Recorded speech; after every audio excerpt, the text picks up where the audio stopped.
Benvinguts una setmana més a Benestar 360, tot a punt. Per començar, el primer tema, parlarem de pròtesi d'espatlla. Després visitarem un centre on fan fisioteràpia, entrenament i també cuiden la nostra nutrició.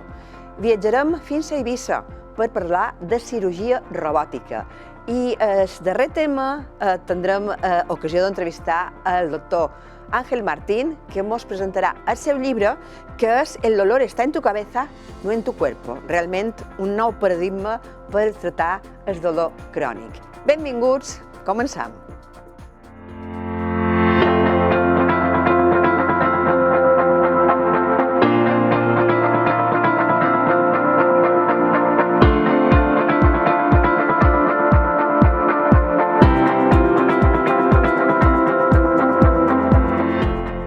Comencem avui el programa amb una cirurgia, parlant d'una cirurgia que ha canviat la vida de moltíssimes persones que tenien problema a l'espatlla, a l'hombro, que són les pròtesis d'espatlla. Anem a saludar al nostre convidat, Álvaro Colino. Bienvenido, Álvaro, ¿qué tal? Muchas gracias. Él es especialista en traumatología y cirugía de hombro, y la verdad es que el dolor de hombro impide muchísimas veces, pues, el día a día, vivirlo con normalidad, desde peinarse, coger cosas, no se puede llevar una vida normal.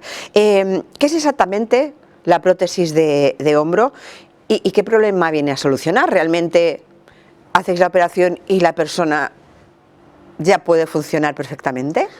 Bueno, la indicación sobre todo para la prótesis de hombro, o la indicación fundamental es la artropatía de Manguito. La artropatía de Manguito es aquellos pacientes, sobre todo suelen ser pacientes mayores, que por degeneración van sufriendo un deterioro de los tendones del manguito rotador.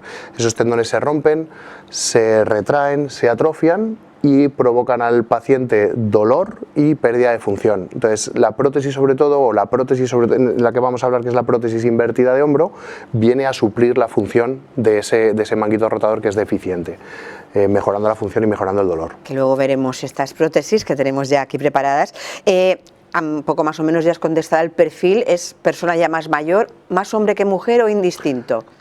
Hay más mujeres que hombres porque en general la artropatía de manguito y la artrosis generada por la falta de ese manguito rotador es más frecuente en mujeres, pero no es solo la única indicación. También nos podemos encontrar con otro tipo de artrosis, que son artrosis primarias, que no dependen tanto de esa falta de manguito rotador, y ahí usaríamos otro tipo de prótesis, que es una prótesis que se llama anatómica. Luego, si quieres, hablamos de los tipos de... Pero para llegar a colocar una prótesis, antes hay tratamientos, se intentan otros sistemas hasta que no se ve que... Claro, si nosotros podemos detectar esa rotura del manguito rotador en una edad más temprana, una rotura del manguito rotador, por ejemplo, que sea traumática, pues en un paciente de 40, 50 años, o a lo mejor más mayores en las que ya se suma una degeneración de ese tendón, todavía estamos a tiempo de intentar hacer una sutura artroscópica o una reinserción de ese manguito rotador. Si nos encontramos con que ese manguito rotador ya está muy deteriorado, incluso un fracaso de una cirugía porque esos tendones no han cicatrizado, siempre tenemos la posibilidad de usar una prótesis de hombro. O sea que ese tratamiento previo sería esto. Y dentro de esas artrosis, esas artropatías de manguito, incluso antes de llegar a una prótesis, se puede intentar con un tratamiento con rehabilitación, se puede intentar bloqueos nerviosos para intentar quitar dolor, se pueden probar infiltraciones, en fin, hay un gran margen de intentos que se pueden hacer antes de llegar a una prótesis. Es un problema bastante frecuente, o es que yo he conocido a mucha gente que tiene problemas en el hombro. ¿Es sí. muy frecuente o no? El hombro, igual que otras articulaciones, envejecen, son las que más envejecen y se usan mucho, además, son claro. Articulaciones que, bueno, eso es, son no movimientos... nos damos cuenta hasta que nos duele la cantidad de acciones que implican el hombro. Exacto. Realmente. Hay profesiones que también son más proclives a deteriorar los tendones, como por ejemplo, pues a lo mejor la profesión de peluquero, que tiene que estar en una posición mantenida durante un tiempo, profesores, por lo menos antes cuando se escribía mucho en la pizarra, ¿sabes? Claro, al final pues son profesiones que predisponen más a que esos tendones se vayan pinzando y se vayan deteriorando más. Hablemos de los tipos, porque has comentado anatómica, inversa. Eso es. Bueno, lo que ha pegado un boom en los últimos años es la prótesis invertida. La prótesis invertida se llama invertida porque digamos que si la anatomía del hombro normal es una bola, que es la cabeza del húmero, con una copa, la prótesis invertida lo que hace es sustituir esto. Es la bola la vamos a sustituir por una copa y lo que es la copa o la glena que llamamos se sustituye por una bola. Y esto no es un capricho, esto lo que nos permite es que bajemos el centro de rotación de la cabeza del húmero y esos tendones que nos ayudaban a movilizar el hombro, como son los tendones del manguito rotador, el supraespinoso, el infraespinoso, al no tenerlos, nosotros ya no los necesitamos y lo que va a mover la prótesis es el músculo deltoides. El músculo deltoides en principio lo tenemos todos funcionante, salvo alguna patología rara, y entonces este tipo de diseño de prótesis nos permite suplir esa falta de tendones del manguito rotador. Esa sería la prótesis invertida. Pero si nosotros tenemos los tendones del manguito íntegros y tenemos una edad razonable y lo que tenemos es una artrosis primaria, digamos tenemos desgastado ese engranaje pero los tendones funcionan, podemos usar otro tipo de prótesis que es la prótesis anatómica, en la que la bola se sustituye por una bola y la copa por una copa. Luego si quieres lo sí, porque los materiales, bueno, yo desconozco, hablemos un poco de esta especie de muestra que tenemos. Yo lo que hemos traído aquí es una muestra de lo que sería una prótesis de hombro. En este caso, la mayoría de las casas comerciales ya preparan prótesis modulares. Esto quiere decir que las podemos desmontar en distintas piezas para agregar distintos tamaños. Esto de la modularidad pues nos permite ser un poquito más precisos a la hora de las cirugías, distintos tamaños y demás. Esto que tengo en la mano sería lo que llamamos un vástago humeral. Esto va al sustituir o nosotros digamos cortar la cabeza del húmero.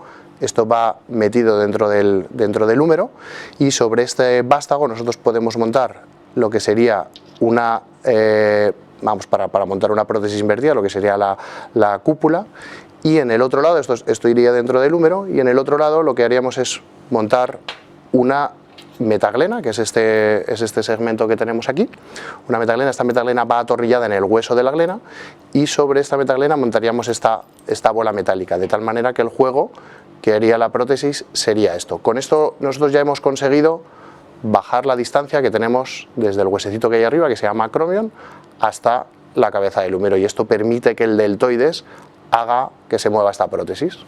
Bueno, contado así parece muy sencillo, pero es una obra de ingeniería total. ¿Y de qué materiales están hechas? La mayoría son aleaciones metálicas, el cromo, cuerpo las acepta completamente. Sí, de todo tipo de prótesis metálicas, pues para rodilla, para cadera. Al final los materiales son bastante comunes, pero sobre todo son aleaciones de cromo, cobalto, molibdeno, titanio. Luego este plástico, que al final es un plástico, es un polietileno de unas características pues cada vez más desarrolladas para que se tarde mucho tiempo en desgastarse, y la forma, digamos, de anclar a las prótesis al hueso, ¿eso cómo se hace? Claro, pues si bien antiguamente la tendencia era que la unión entre la prótesis y el hueso fuera a través de un cemento acrílico, que digamos se integraba en el hueso y se integraba la prótesis, la tendencia más actual es a intentar no cementar nada, y entonces hacen estos recubrimientos de metal trabecular que el hueso digamos crece alrededor de ese metal trabecular, claro, y lo acoge. Lo acepta. Exacto. Se unifica. ¿Cuánto dura esto? Porque claro, a mí, imagínate, me pones esto, todo tiene fecha de caducidad en la vida. ¿Esto también lo tiene? Lo tiene, pero a diferencia de las prótesis, por ejemplo, de rodilla o de cadera, que al final son articulaciones de carga y que están muy relacionadas con la actividad de impacto que le estamos dando a la prótesis, el peso del paciente, digamos, en un hombro la solicitud mecánica que le estamos dando es mucho menor. Esto sumado a que las prótesis, a día de hoy las prótesis de hombro se intentan poner en una edad un poquito más tardía que las prótesis de cadera o de rodilla, pues hace que la tasa de recambios, o que tengamos que cambiar esta prótesis por desgaste, sea baja. Entonces es una prótesis que podemos decir que puede durar toda la vida. Vale. ¿Cuánto tiempo dura la operación? ¿Cuánto tiempo de recuperación? Y vamos a ver, yo siempre me pongo a mí de ejemplo, me operas, me lo pones ¿cuándo podré volver a jugar a pádel? A jugar a pádel, bueno. A ver, bueno, ahora he dicho jugar a pádel. Esa es una buena pregunta. Bueno, he dicho esto porque es que van de començar el programa parlaven de pádel, també ho hem de dir, entonces eso es lo primero que me ha venido a la cabeza. Sí, a ver, vamos a plantear que el paciente al que le vamos a poner esta prótesis es un paciente de 70, 75 años, que hay muchos pacientes que vienen a la consulta y dicen, yo es que a lo mejor soy muy mayor para poner esta prótesis, y no, es una cirugía que está destinada para este tipo de pacientes para que recuperen su funcionalidad. Entonces, la prótesis, la cirugía es una cirugía, yo diría que menos dolorosa que la prótesis de cadera y desde luego menos dolorosa que la prótesis de rodilla.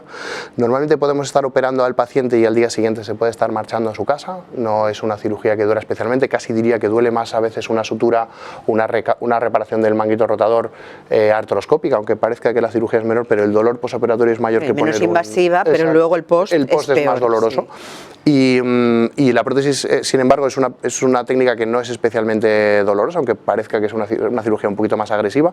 Al día siguiente se pueden estar marchando para casa, suelen tener que llevar un cabestrillo pues, de entre 3-4 semanas, un poco para cicatrización de partes blandas, de músculo, y ahí empiezan un programa de rehabilitación. Es verdad que con la prótesis invertida, la recuperación de movilidad, con el levantar el brazo por delante, lo que nosotros decimos flexión o abducción del brazo, la verdad es que es realmente rápida, y lo que les cuesta un poquito más de trabajo recuperar es la rotación externa, rotación interna, pero a día de hoy sí que se puede decir que de las prótesis invertidas sobre todo para fracturas, para artrosis, la fractura es un mundo aparte. Sí, es que hay tantos. Para artrosis la recuperación es una recuperación que podemos dar un pronóstico bastante exacto de tiempo de recuperación. O sea que para jugar al pádel... Es que me he puesto lo más heavy, perdón, es que tenía que haber dicho pasear el perro tranquilamente, claro, si no tira mucho de la cara. El paciente, volviendo a lo que decías un poco al inicio, el paciente lo que quiere a lo mejor es esta señora que tiene 70 años y que lleva tiempo que por dolor no puede peinarse, no puede lavarse la cabeza, no puede asearse. Eso lo va a recuperar más o menos a las 6 semanas de la cirugía. No, pues entonces... está bien. Solo casi un titular, porque lo guardaremos para otra entrevista, porque esto es casi futuro que ya es presente. Yo recuerdo hace años se hablaba del titanio y fíjate, ahora ya me has dicho un montón de elementos, de aleaciones que hace unos años, ¿hacia dónde caminamos? Es decir, ¿qué será realidad en poquito tiempo? Pues lo que ahora mismo se está haciendo y se están desarrollando prácticamente todas las casas comerciales de prótesis es, la mayoría de las prótesis ya se puede hacer una navegación. Esto lo que consiste es que nosotros hacemos una planificación preoperatoria de las imágenes del paciente con un TAC. Ese TAC lo metemos en un software y ese software nos va a decir qué tipo de prótesis tenemos que poner, qué orientación, y nos va a dar una predicción un poco de movilidad. Eso además lo llevamos directamente al quirófano y con unos transductores, y hay un robot, que ese robot nos asiste para decir qué colocación es la que nosotros hemos planificado. O sea que lo que nosotros planificamos lo llevamos al quirófano y ya no va a haber posibilidad, digamos, de hacerlo de manera manual. Va a ser todo muy automatizado para optimizar resultados. Fantástico, el futuro o sea, ya es presente. Es presente. Álvaro Colino, muchísimas gracias por este ratito, esta visita. Ens encanta dur bones notícies i novetats, sobretot en el camp de la salut, aquest futur que és present. Fem una aturada per la publicitat i tornem tot d'una. El dolor articular ya no tiene que definir tu vida. Ahora existe la radiofrecuencia con agujas Trident. La radiofrecuencia con agujas Trident es un tratamiento innovador que actúa directamente en el origen del dolor articular. Con un procedimiento mínimamente invasivo, se introducen microagujas que emiten ondas de radiofrecuencia para regenerar tejidos, reducir inflamación y estimular la producción de colágeno. Es ideal para rodilla, hombro, cadera, incluso en casos de tendinopatías y fascitis plantar, obteniendo alivio real sin cirugía. Aliviam, medicina del dolor, soluciones reales para vivir mejor.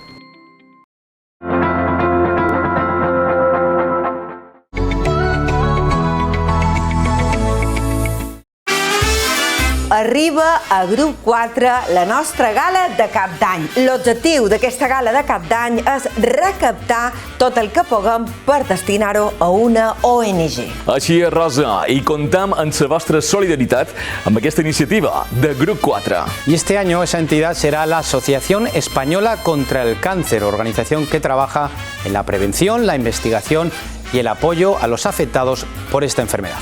sempre al teu costat. Som aquí. Som la teva veu.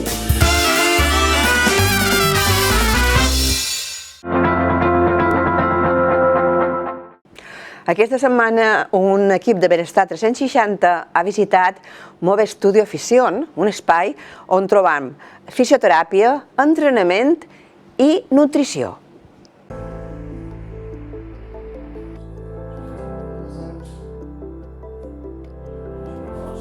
Fission és una clínica especialitzada en salut, on ofertant serveis des de fisioteràpia i nutrició. La meva funció és l'apartat de fisioteràpia, on tenim serveis des de tractament del dolor, fisioteràpia deportiva, drenatges, tractament descontracturants, utilitzant diferents tècniques com la teràpia manual, la punció seca i la radiofreqüència. En aquests casos, sempre per reduir principalment el dolor i recuperar aquesta funcionalitat que aquest pacient ha perdut. La Unió Move Studio té com a objectiu crear aquest centre multidisciplinar perquè el pacient pugui trobar i tingui tots els recursos necessaris per optimitzar la seva recuperació.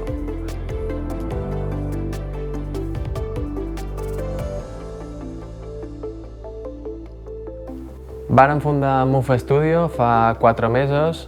L'objectiu de la nostra empresa és dedicar-nos a fer entrenaments personals i també grups reduïts. En Joan com jo som graduats en BINEF, en formació contínua, i aquí a Move Studio personalitzam molts dels entrenaments adaptats a les vostres patologies, en cas que en tinguem, i aquí acceptam i agafam tant a joves esportistes com a gent amb problemes d'esquena i els ajudam a rehabilitar aquestes lesions. La primera passa seria fer una entrevista amb nosaltres on destacarem els problemes que poden tenir i mirarem de com poden solucionar aquest tipus de problemes.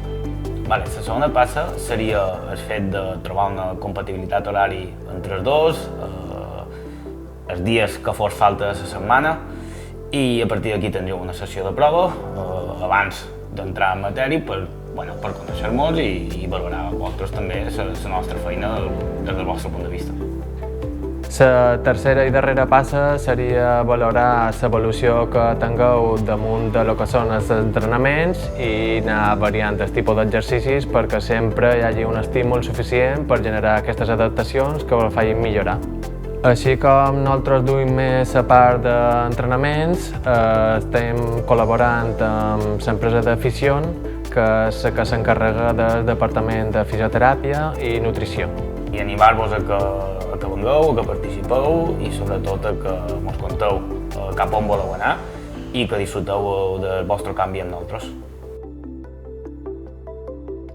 Jo m'encarrec d'ajudar en aquelles persones que volen millorar la seva alimentació en consecució dels seus objectius, siguin els que siguin, per sentir-se millor des de dins, tenir més energia, nutrir el seu cos, sempre adaptant-nos a les seves necessitats, estil de vida, els temps que disposa, si li agrada cuinar, si no li agrada cuinar, i a les seves preferències, per què no? Sempre basant-nos en l'evidència científica i tenint en compte una dieta mediterrània. Jo considero que la salut és un tot i per tant s'ha de cuidar de forma global, tant des de dins mitjançant l'alimentació o altres aspectes, com des de fora, com fan els meus companys amb entrenament i fisioteràpia. Per això considero que aquest projecte és tan guapo i pot ajudar a tanta gent.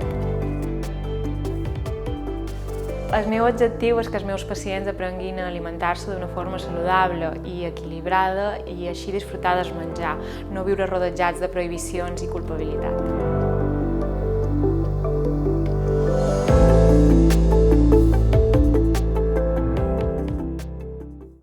Ja hem vist com Move Studio Fission treballa en la salut d'una manera global. I ara ens anem a Eivissa perquè volem parlar de cirurgia robòtica. La veritat és que visitarem un centre que s'ha convertit en pioner i referent en aquesta qüestió.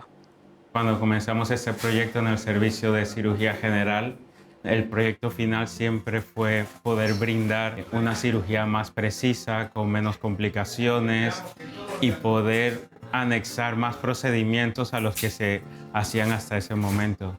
Creo que a día de hoy, en lo que refiere a cirugía colorectal, cirugía bariátrica y cirugía de la pared abdominal, cada vez somos capaces de brindar técnicas más punteras, con menos días de estancia, con un menor estrés para el paciente y menos complicaciones, lo que conlleva a tener muchos mejores resultados. Indudablemente la cirugía robótica no es el futuro, es nuestro presente. Cada vez estamos colaborando con otros especialistas y lo que nos está permitiendo esta herramienta es poder ampliar los objetivos que ya teníamos con las diferentes intervenciones quirúrgicas y poder adquirir nuevas habilidades y junto con otros especialistas poder abordar las patologías de una forma mucho más precisa. La ventaja del robot Da Vinci en la unidad es una herramienta que nos ha permitido de hacer toda la cirugía con este robot. No hemos hecho ninguna cirugía sin el auxilio del robot Da Vinci. Esto nos ha permitido hacer un abordaje a toda la patología tumoral de urología. La más importante es la próstata, el tumor de riñón, pero también hemos hecho cáncer de vejiga, hemos hecho patología reconstructiva y también lo utilizamos para hacer la patología reconstructiva del prolapso de las mujeres. Con este robot hemos hecho toda la patología que el día de hoy se hace en urología. Hemos hecho un abordaje con robot. Para la cirugía torácica ha sido una revolución en todos los sentidos, la cirugía robótica. Porque hemos pasado de una cirugía que era tradicionalmente muy agresiva a una cirugía más endoscópica, pero que no era tan precisa, no era tan fina con la cirugía por videotoracoscopia. Y ahora la cirugía robótica ha hecho que podamos operar pacientes que antes no se podían operar o que las operaciones eran muy complejas y que ahora se puedan operar con unas técnicas muy poco invasivas, lo cual repercute claramente en la evolución y en el postoperatorio de estos pacientes. La mayor cantidad de pacientes que podemos operar actualmente en cirugía torácica robótica son pacientes con cáncer de pulmón, pero eso tampoco excluye otras patologías, como por ejemplo tumores en el mediastino, que es la parte central que tenemos en el tórax, o incluso patologías que son mucho más complejas y que abarcan incluso resecciones de pared torácica con cirugía robótica. Actualmente para la cirugía torácica nosotros, en la medida de lo posible, intentamos indicar siempre la cirugía robótica, porque sabemos que es más precisa y sobre todo porque hay un salto cualitativo en comparación a técnicas que se utilizaban en el pasado, como la toracotomía o como la videotoracoscopia. Entonces, si podemos operar más pacientes con cirugía robótica, sabemos que les estamos ofreciendo un mejor servicio a los pacientes. La posibilidad de utilizar el robot lo que nos aporta es los beneficios que aporta la laparoscopia de normal, que son una cirugía menos invasiva con una mejor recuperación de la paciente y una mejor visión del campo quirúrgico, con las facilidades que aporta la cirugía manual, que es un uso de los instrumentos bastante más habitual y no tan restringido a las pinzas laparoscópicas, y eso nos da muchas facilidades pues, para poder acceder a ciertos puntos quirúrgicos que antes resultaban más complejos. Ahora, con el uso del robot Da Vinci, pues, se aplican estas facilidades que, por supuesto, tienen beneficio para la paciente.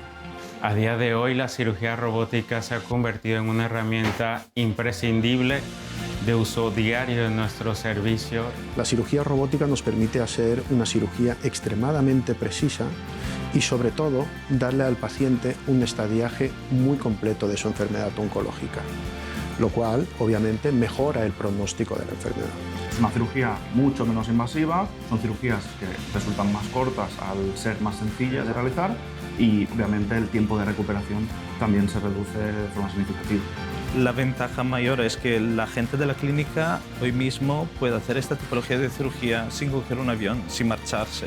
Aquí tenemos todas la herramienta, tenemos la última tecnología y tenemos una calidad de la cirugía que se hace en otro centro de España. Es impensable volver atrás y no utilizar la cirugía robótica como lo estamos haciendo en este momento. En el sistema Da Vinci, la veritat és que en el grup Policlínica s'han pogut fer més de 500 operacions que han aliviat a moltes persones. Fem una aturada i continuarem.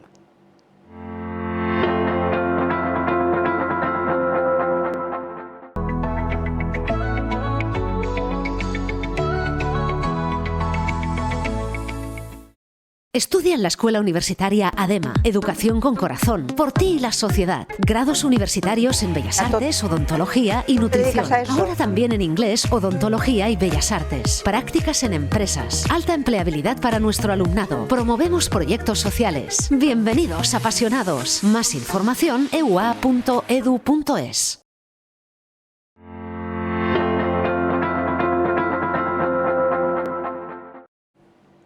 Continuem amb més temes i avui parlarem de dolor, però d'una altra manera. Jo vull saludar el nostre convidat. Serà una entrevista un poc diferent avui. El doctor Ángel Martín, bienvenido. Él es médico cum laude en Medicina y Cirugía, profesor de Anatomía y Embriología, diplomado en Hipnosis Clínica y también jefe del Servicio de Obstetricia, Ginecología y Reproducción del Hospital Universitario Son Llàtzer. Yo quiero decir todo esto porque quizá el título de la obra, del libro que vamos a presentar, a lo mejor alguien dirá, bueno, ¿y esto qué base científica tiene? Pues tiene mucha. Por eso me he permitido leer un trocito, Ángel, del currículum. ¿Qué tal? Bien. Bien, estupendo. La obra El dolor está en tu cabeza, no en tu cuerpo, se presentó el pasado jueves en Son Llàtzer. Yo tuve la suerte de poder estar en la presentación, me encantó y realmente me cautivó. Dije, hay que traer al doctor Martín al programa. Y la verdad es que la primera pregunta es necesaria. ¿Qué te lleva a afirmar que el dolor está en la cabeza y no en el cuerpo? Que es el título del libro. Vamos a... Este es el título, digamos... Vamos a ver. Es que es muy complejo todo, ¿eh? Vamos a ver. Las editoriales, no sé si lo sabes, pero funcionan de la siguiente forma. El autor es el dueño del texto. No se puede cambiar ni una coma del texto sin tu permiso. Pero el título, las portadas, la contraportada, es prerrogativa de la editorial. Y claro, las editoriales que buscan un título impactante, un título llamativo. Digamos, esto es un título, por así decir, comercial. Claro. Eso pasa con los titulares de prensa también, que a veces no los escribe el periodista. Luego después viene el subtítulo, que es un poco el que, digamos, el que focaliza el libro. Es cómo entrenar tu mente para vencer el dolor crónico. Porque hablamos de dolor crónico. De dolor crónico. Es un libro para el dolor crónico, para todo tipo de dolor crónico. Empezamos definiendo qué es el dolor crónico, que no es lo mismo que el agudo. Exactamente. El dolor crónico es un tema muy complejo que hay que entender. Y eso es la parte, digamos, fundamental del tratamiento del dolor, que el paciente con dolor crónico entienda cómo funciona el dolor. Eso se llama educación en neurociencia del dolor y tiene unas siglas en inglés que es PNE. Hoy en día se ha demostrado que la educación del paciente en neurociencia del dolor, eso solo ya mejora su percepción. Por lo tanto, tenemos que empezar por el principio. ¿Qué es el dolor? El dolor tiene una definición canónica. El dolor es una percepción sensorial y emocional desagradable asociada a una lesión real o potencial. Esta es la definición, vais a Google, es la definición que encontréis. Pero eso no es suficiente. La paciente con el dolor crónico tiene que ir más allá, tiene que entender experiencialmente qué significa el dolor. Y para eso, si te parece, vamos a hacer una pequeña simulación, vamos a hacer un pequeño experimento en el que tú me vas a acompañar y los televidentes también lo pueden hacer. Vamos a explicar exactamente qué significa dolor, qué es eso de una percepción sensorial y emocional desagradable. Coge aquí, apriétate así un poquito, simplemente los músculos, los televidentes también que lo hagan, apriétatelo solo un poquito. Un poquito. Bé, la gent ho pot fer a casa seva també, que segueixen en nosaltres. Apriétalo un poquito, solo un poquito. Cierra los ojos y notas una percepción. Ahora ábrelos, simplemente. Ah, vale. No, es que yo soy muy obediente, ¿eh? Solo un poco para percibir, focalizarte en la percepción. Vale, vale. Entonces, ¿qué tienes? Una percepción en forma de presión y no hay ninguna emoción. No es una emoción desagradable, es una emoción neutra que no atrae tu atención, te permite ignorarlo. Eso no es dolor, porque no es una percepción sensorial desagradable. Bien, apriétate más fuerte. Apriétate un poquito más fuerte sin que te haga mucho dolor, pero que ya notes una molestia. Sí, ya es una molestia. Ya es una molestia. Bien. Esta es una percepción sensorial del tacto y emocional. ¿Qué significa? Que ya no puedes ignorarla. Es decir, ya es una percepción de que aquí pasa algo. Eso es una señal de alarma que tu sistema nervioso te está mandando, te está diciendo, cuidado, aquí hay un peligro para el organismo. Señal de alarma. Esa percepción, si te aprietas poco, bueno, la puedes un poquito medio ignorar. Está en tu conciencia, pero bueno, puedes hacer la entrevista, puedes dormir y tal. Bien, pero es dolor, es un dolor suave. Apretemos más fuerte. Te aprietas más fuerte ya clavándote un poquito las uñas, no mucho, pero bueno. Menos mal que las llevo cortas. Bien, eso es dolor. ¿Qué ocurre aquí? Percepción sensorial desagradable, me está apretando, presión. Y la emoción, ¿cuál es la emoción? Es una emoción de inquietud, de peligro, de ansiedad. El cerebro está tocando esa alarma, te está diciendo, cuidado, aquí pasa algo, y te obliga a prestar atención, no puedes ignorarlo. Tú aunque quieras, fija tu atención y te manda un mensaje diciendo, para y atiende. Que es necesario, porque si hay algo mal, es como una alarma. Es una alarma que... Esto, digamos, es digamos, un mecanismo natural adaptativo de defensa. Es decir, existe, por ejemplo, existe una patología muy rara que se llama insensibilidad congénita al dolor. Son pacientes que no pueden sentir ningún tipo de dolor. Tú me puedes decir, oh, esto es un superpoder. Pues no, en absoluto. No, estos pacientes tienen muchos problemas, no suelen pasar de los 40 años. Imagínate, una apendicitis es mortal. Claro. Por lo tanto, esta es una alarma codificada en nuestro sistema nervioso que nos protege. De supervivencia. De supervivencia. Sí. Bien. Ahora vuelve a apretarte fuerte, fuerte, y notas la presión y notas esa alarma, notas que no la puedes ignorar. No la puedes ignorar. Claro. Tienes dolor. Bien. Ahora suéltalo. E imagínate ahora que sigues teniendo la misma percepción, tanto de presión como de alarma. Eso es el dolor crónico. Ya no hay peligro, pero sigues teniendo dolor. ¿Y por qué se queda? Esta es la pregunta. Sí, esta es la cuestión. Este es el dolor que ocurre en una fibromialgia, en una lumbalgia crónica, en dolor pélvico crónico, con una migraña y tal. Es decir, significa que el hecho de estarte... Tú imagínate que te estás apretando así y te pasas 3 horas apretando así fuerte. Cuando sueltas, no desaparece el dolor. Tarda un poquito de tiempo. Tal, primero está rojo hasta que baja la inflamación, está un poquito rojo. A lo que nos referimos es que se queda todo el rato muchísimo tiempo. En determinadas pacientes se calcula más o menos que un 20 o un 25% de la población general ocurre que no baja, persiste. Eso es el concepto actual de dolor crónico. Es una disfunción del sistema de alarma, es decir, es un sistema de alarma que ha quedado encendido y no hay una causa. El ejemplo más paradigmático es, por ejemplo, la fibromialgia o la lumbalgia crónica. Por ejemplo, en la lumbalgia crónica, es decir, no una lumbalgia aguda. Todo el mundo puede tener alguna lumbalgia de vez en cuando, tienes un mal gesto, te dura unos días, una semana, pero hay un porcentaje de la población que ese dolor persiste. Es un mal funcionamiento, es una mala atribución del cerebro de respuesta. Es como, a ver, no sé si hacer la comparación, como la gente que tiene alergia a algo que va todo el sistema todo el sistema inmune está hipersensibilizado. Claro, como si envía 50.000 soldados a defender porque hay un toro de lidia. Pues esto lo mismo pasa con el dolor crónico. Hoy en día se define el dolor crónico como una hipersensibilidad del sistema nervioso.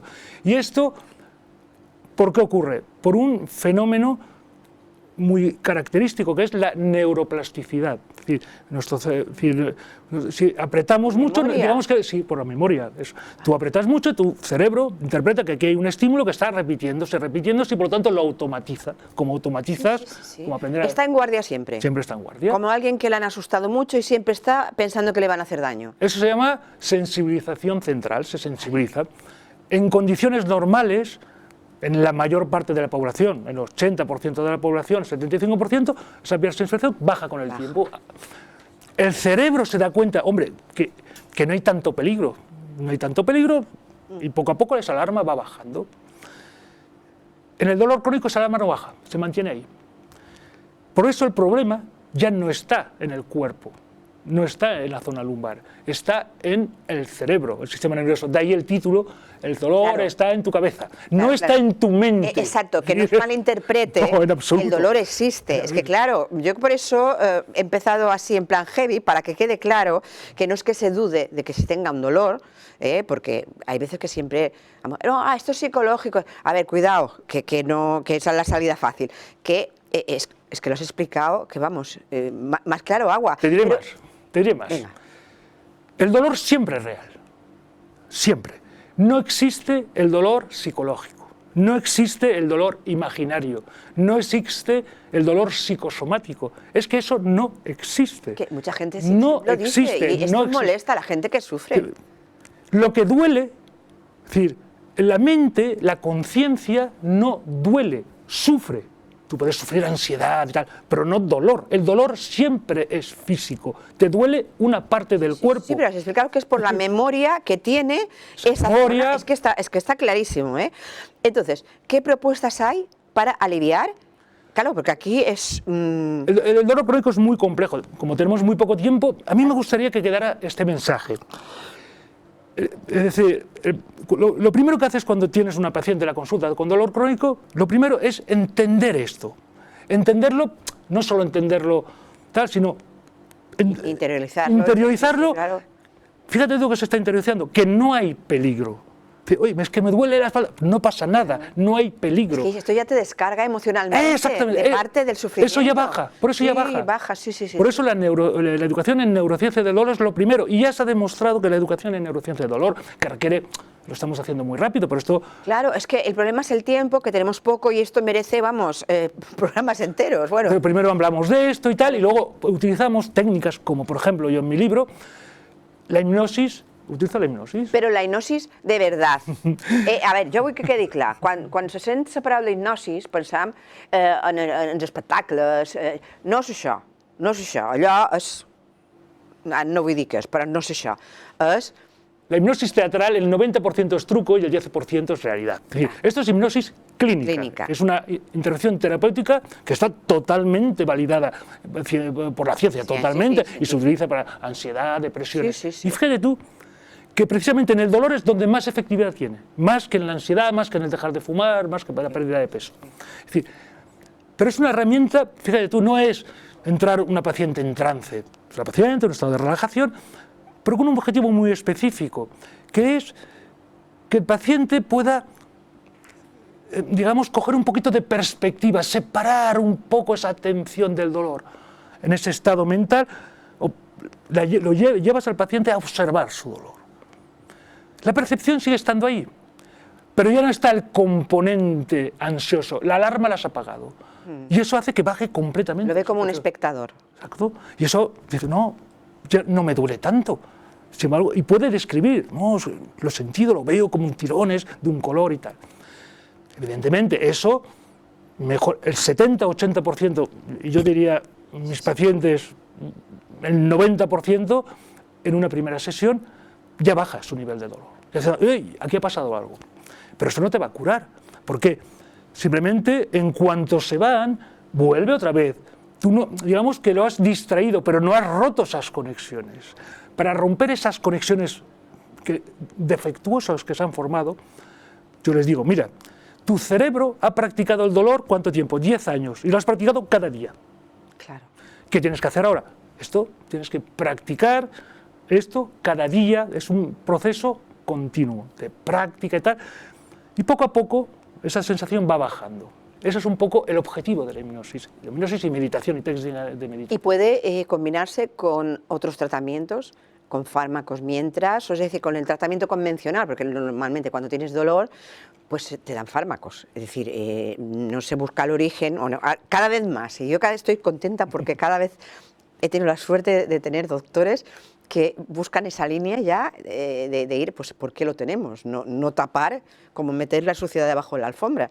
Pero mientras tanto se puede hacer tratamientos combinados, por decirlo de alguna manera, o una cosa u otra. Hay que tener muy claro. Cuando uno tiene un dolor crónico, sea el dolor que sea, lo primero es ir al médico. Todo dolor crónico ha de ser evaluado médicamente. Aunque parezca una tontería, vamos a diferenciar dolor agudo y crónico, porque la palabra agudo suena a grave, y agudo es que es un tiempo concreto. Es el dolor normal. Sí, pero es que la palabra agudo da susto, ¿sabes? Entonces, no que no. Y crónico es que dura en el tiempo, ¿cuánto tiempo? Más o sea, la definición, digamos, canónica es más de 3 meses desde que se ha curado la lesión o más de 6 meses. Porque en ese tiempo ya tiene que haber desaparecido el problema. La inflamación tiene que haber desaparecido. Y si el dolor, o sea, el peligro ha desaparecido. Y si el dolor persiste, es que hay un problema. Y ese problema ya no es la lumbalgia, ya no es la migraña, ya no es el dolor crónico. Es un problema de centralización y tenemos que ir ahí. Lo que tú me comentabas, es decir, estos son tratamientos complementarios. O sea, lo primero, ir al médico con tu tratamiento, porque no es lo mismo una lumbalgia que una fibromialgia, cada uno tiene un poco sus tratamientos. Sí. Segundo punto, fundamental hoy en día, la fisioterapia, que es el movimiento consciente. Es decir, si tú tienes un dolor de espaldas, es empezar a probarlo con esta educación neurocentrada del dolor para un poco ver que tu sistema nervioso, oye, que no hay peligro en hacer este movimiento.